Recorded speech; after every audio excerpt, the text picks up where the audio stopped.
السلام علیکم ورحمۃ اللہ وبرکاتہ ومغفرتہ۔ الحمد للہ رب العالمین، الصلاۃ والسلام علی سید المرسلین وعلی آلہ واصحابہ اجمعین، اما بعد۔ رب اشرح لی صدری ویسر لی امری واحلل عقدۃ من لسانی یفقہوا قولی۔ رب زدنی علما وعملا، رب زدنی علما وعملا، ربی زدنی علما وعملا۔ تمام تر تعریفیں حمد و ثنا اللہ رب العزت کے لیے لائق اور زیبا ہے، جو ساری کائنات کا تنہا خالق و مالک، مربی اور منتظم ہے۔ درود و سلام ہو تمام انبیاء کرام پر، خصوصاً نبی مکرم رحمۃ للعالمین امام الانبیاء حضرت محمد مصطفیٰ صلی اللہ علیہ وسلم پر، ان کے آل پر، اصحاب پر رحمتیں اور برکتیں نازل ہو۔ اس مختصر سے درود و سلام کے بعد آج کا ٹاپک سٹارٹ کرتے ہیں۔ آج کا ٹاپک ہے رسول اللہ صلی اللہ علیہ وسلم کی اطاعت اور فرما برداری۔ انشاءاللہ آج اس پہ غور کرنے کی کوشش کریں گے۔ قرآن مجید میں اللہ تعالیٰ نے فرمایا ہے، انبیاء کرام علیہ السلام کی بعث یعنی ان کا دنیا میں آنے کا مقصد ہی یہی ہے کہ ان کی اطاعت اور پیروی کی جائے۔ اگر کوئی شخص رسول اللہ صلی اللہ علیہ وسلم کی اطاعت کے بغیر براہ راست یعنی ڈائریکٹلی اللہ تعالیٰ سے اپنا تعلق قائم کرنا چاہے تو اسلامی نقطۂ نظر سے وہ صحیح راستے پر نہیں ہے۔ اس طرح حضرت خاتم النبیین صلی اللہ علیہ وسلم کے بعد ہدایت صرف آپ صلی اللہ علیہ وسلم کی پیروی اور اطاعت کا ہی نام ہے۔ اگر کوئی شخص حضرت صلی اللہ علیہ وسلم کے علاوہ کوئی دوسرا وسیلہ تلاش کرے یا دوسرے دین کی پیروی کرے تو وہ اللہ کی نگاہ میں قبول نہیں ہے، اس لیے کہ اللہ نے قرآن حکیم میں بار بار اس بات کی تاکید فرمائی ہے کہ اللہ کی اطاعت کرو اور رسول اللہ کی اطاعت کرو۔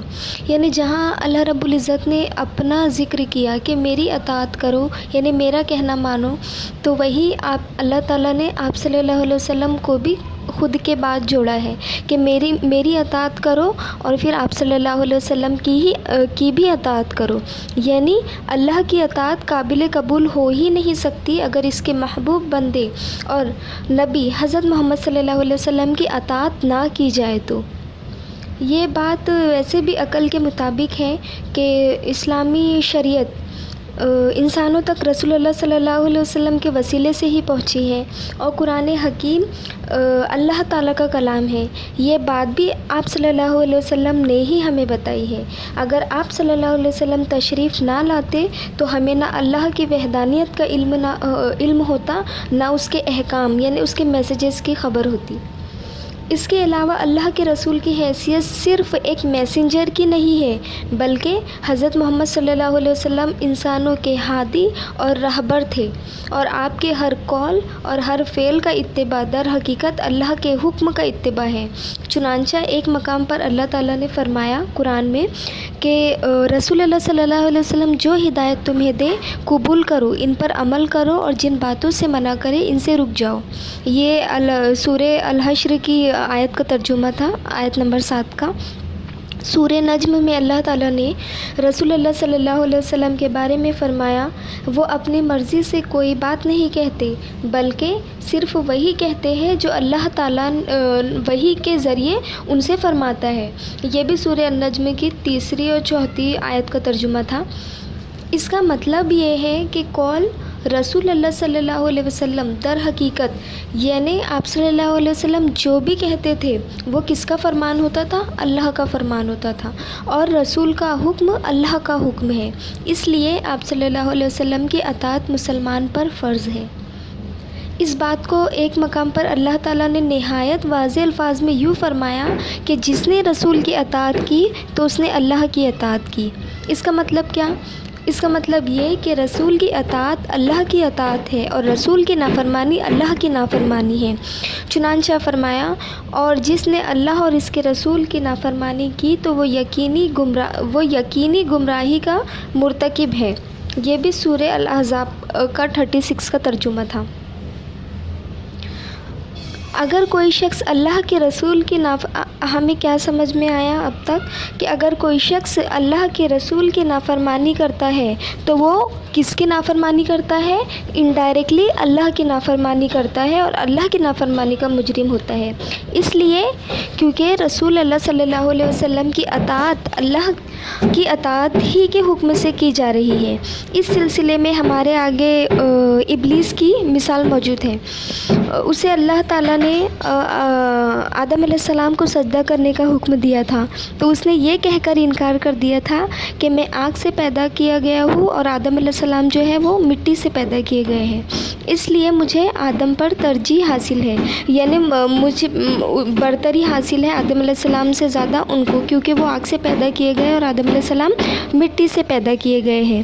اس لیے تو یہ جو سوال یہ نہیں ہے کہ کس کو کس پر فضیلت ہے، سوال صرف اور صرف اللہ کی اطاعت اور حکم کی پیروی کی ہے۔ اس نے آدم علیہ السلام کو سجدہ کرنے سے انکار کر کے اللہ کی نافرمانی کی اور دربدر ہو گیا۔ ٹھیک اسی طرح اللہ نے خود حکم دیا کہ میرے رسول اللہ صلی اللہ علیہ وسلم کی اطاعت کرو، اس لیے کیونکہ آپ کی اطاعت ہی اللہ رب العزت کی اطاعت ہے، تو اب وہ شخص یقینی طور پر سنگین گناہ کا وہ ہوگا جو رسول اللہ صلی اللہ علیہ وسلم کی اطاعت نہ کرے یا اطاعت میں خوش دلی نہ محسوس کرے۔ اللہ کی محبت بھی رسول اللہ صلی اللہ علیہ وسلم کے اطاعت کے بغیر حاصل نہیں ہو سکتی، اس لیے کیونکہ اللہ نے رسول کی زبان سے یہ کہلوایا ہے کہ اے رسول آپ لوگوں سے کہہ دو کہ تم اللہ کی محبت کا دم بھرتے ہو تو میرا اتباع کرو۔ یہ سورہ آل عمران کی 31 آیت کا ترجمہ تھا۔ حضرت صلی اللہ علیہ وسلم کی زندگی ہی انسانوں کے لیے نمونہ ہے۔ جو شخص اپنے اعمال کو رسول اللہ کے قول و فعل سے جتنا زیادہ سملر کرے گا، جتنی زیادہ پیروی کرے گا، وہ اللہ کی نگاہ میں اتنا ہی زیادہ محبوب اور پسندیدہ ہوگا۔ صحابہ کرام رضی اللہ تعالیٰ عنہ بھی اس حقیقت کو پا گئے تھے، اس لیے جب بھی رسول اللہ انہیں کوئی بات سمجھانے کے لیے سوال کے انداز میں کچھ فرماتے تو وہ نہایت ہی ادب کے ساتھ عرض کرتے کہ اللہ کے رسول بہتر جانتے ہیں۔ اس طرح حضرت صلی اللہ علیہ وسلم کی نصیحتوں کو بہت دھیان سے سنتے اور ایک ایک حرف کو گرہ میں باندھ کر رکھتے اور اس پر عمل کرنے کی کوشش کرتے۔ اللہ تعالیٰ کو اپنے محبوب بندے کی خاطر اس حد تک منظور تھی کہ ایک مقام پر فرمایا اللہ شاہد ہے، یعنی اللہ گواہ ہے کہ لوگ اہل ایمان کے زمرے میں شامل نہیں کیے جا سکتے جب تک وہ اپنے تمام اختلافی معاملات میں رسول اللہ صلی اللہ علیہ وسلم کو حکم نہ بنائے، اور پھر جب رسول کا فیصلہ سامنے آ جائے تو اس پر عمل کرنے میں کوئی تنگی محسوس نہ کرے اور بے چرا سر تسلیم خم کر لے ان کے فیصلوں پر، یعنی ہر حکم کی اطاعت کرے اور خوش دلی کے ساتھ اطاعت کرے۔ رسول اللہ صلی اللہ علیہ وسلم کی زندگی کا جو ہر ایک جو پہلو رہا ہے وہ بڑی اہم چیز ہے اور بہت رول ماڈل ہے ہم سارے امت محمدیہ اور سارے عالم کے لوگوں کے لیے۔ حدیث اور سیرت تاریخ کی کتابوں کے ساتھ ساتھ قرآن حکیم سے بھی واضح ہوتا ہے کہ آپ صلی اللہ علیہ وسلم کی زندگی سے زیادہ، یعنی ان کے عمل، ان کی جو بھی اعمال اور جو بھی ان کی زندگی کا کرینہ رہا ہے وہ کیا ہے، اس کی پیروی کرنا کیا ہے، اطاعت رسول ہے۔ اور آپ کو جو باتیں پسند تھی وہ ہمیں بھی پسند ہونی چاہیے، جو چیزیں آپ کو ناپسند تھی وہ ہمیں بھی ناپسند ہونی چاہیے۔ آپ صلی اللہ علیہ وسلم مسلمانوں کو اخوت کی سختی کے ساتھ تاکید کرتے تھے، اس لیے ہمارا فرض ہے کہ ہر مسلمان کو اپنا بھائی سمجھے۔ آپ صلی اللہ علیہ وسلم یتیموں کے والی، محتاجوں کے داتا اور بیواؤں کے سرپرست، مسلمانوں کے رہبر، حتیٰ کہ کافروں اور مشرکوں کے لیے بھی رحمت تھے۔ اس لیے رسول اللہ کی اطاعت کا معیار ہماری نگاہ میں ان اوصاف کو اپنانا ہے۔ اس سرزمین پر مسلمانوں کے ہادی برحق صرف رسول اللہ صلی اللہ علیہ وسلم ہو سکتے ہیں اور دوسرا کوئی نہیں۔ تو ہم نے جو کچھ بھی سنا اس میں ہمیں یہ بات سمجھ میں آئی کہ اللہ تعالیٰ کی خوشنودی ہی آپ صلی اللہ علیہ وسلم کے طریقوں پر عمل کرنے سے حاصل ہوگی، یعنی جو طریقہ اللہ تعالیٰ جو ہم سے چاہتا ہے ہماری زندگی میں، ہمارے ہر اعمال سے، ہمارے ہر فعل سے، تو اللہ تعالیٰ نے کیا کہ انڈائریکٹلی وہ میسیجز جو بھی سنت کی شکل میں آپ صلی اللہ علیہ وسلم کے ذریعے ہم تک پہنچایا۔ تو یہ انڈائریکٹلی کس کے احکام اور کس کی سنتیں ہوئی؟ اللہ رب العزت کی۔